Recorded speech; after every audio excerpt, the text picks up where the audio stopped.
I'm Melissa Mancini with Canadian HR Reporter TV. I recently sat down with Stephanie Kalinowski, a lawyer at Hicks Morley in Toronto, to talk about pension grow-in benefits. So what I was discussing today was a change to the grow-in benefits under the Ontario Pension Benefits Act. It's a change that will come into effect, we think, on July 1st, 2012. And it will apply to any involuntary termination of an employee who is a member of a defined benefit plan and who has 55 age and service points at the time of their termination. Well, the basic implication is that it could significantly enhance the value of the pension benefit that the employee might otherwise be entitled to. It doesn't apply to all employees. There are certain exceptions, but where it does apply, it could be a significant value. And if more money is flowing out of the plan because the benefit is more valuable, then over time that could increase the costs of the plan. So there are some exceptions to the grow-in rule. Certainly if the employee doesn't have 55 points, then it's not going to be a consideration for that employee. It's not going to be an issue if you don't have a defined benefit pension plan, so it doesn't apply to defined contribution plans, DPSPs, group RRSPs. It doesn't apply to employees who are not Ontario members. It doesn't apply to employees who are terminated for a sort of cause-like test. There's a very specific language in the PBA that explains what kind of misconduct will exclude them. And it also will not apply to an employee who would not meet any of the early retirement or bridge milestones under the plan, even if they do have 55 points. So there are some exceptions, and not all employees will be able to benefit from grow-in.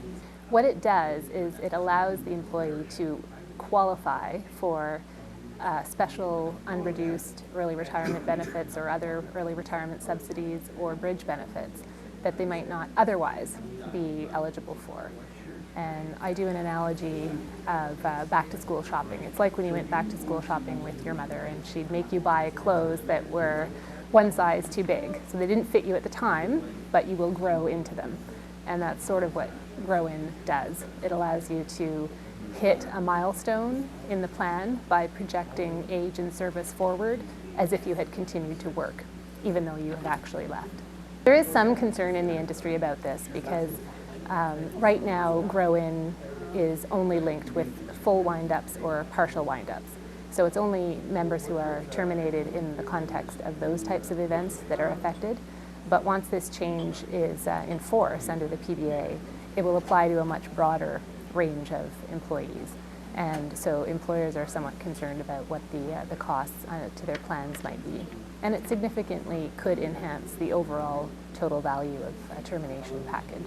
It's highly unlikely the legislation will change before it comes into effect. The effective date is perhaps somewhat in doubt just because we're getting so close to July 1st and the legislation has not been declared in force.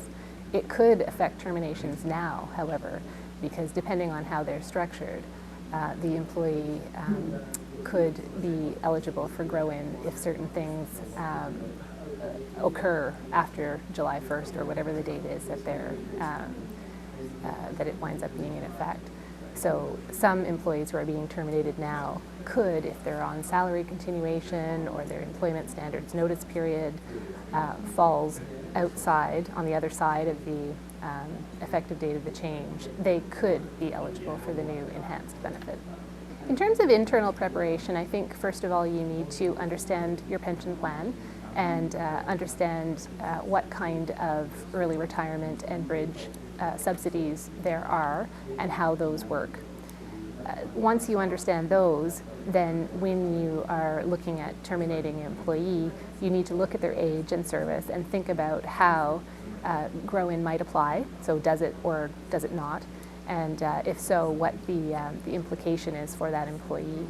And that in turn may affect how you think about structuring your termination package. Will you choose a lump sum? Will you offer a salary continuation? How long will the notice period be? Those types of considerations. And the other thing you need to think about is any supplemental top-up plan that you have. grow-in might affect those as well, even though those types of plans are not subject to the Pension Benefits Act. So I would suggest it's a good time to look at the wording of your top-up plans, if you've got any, and determine how they interact with grow-in, so that again you can come up with a strategy now for dealing with it.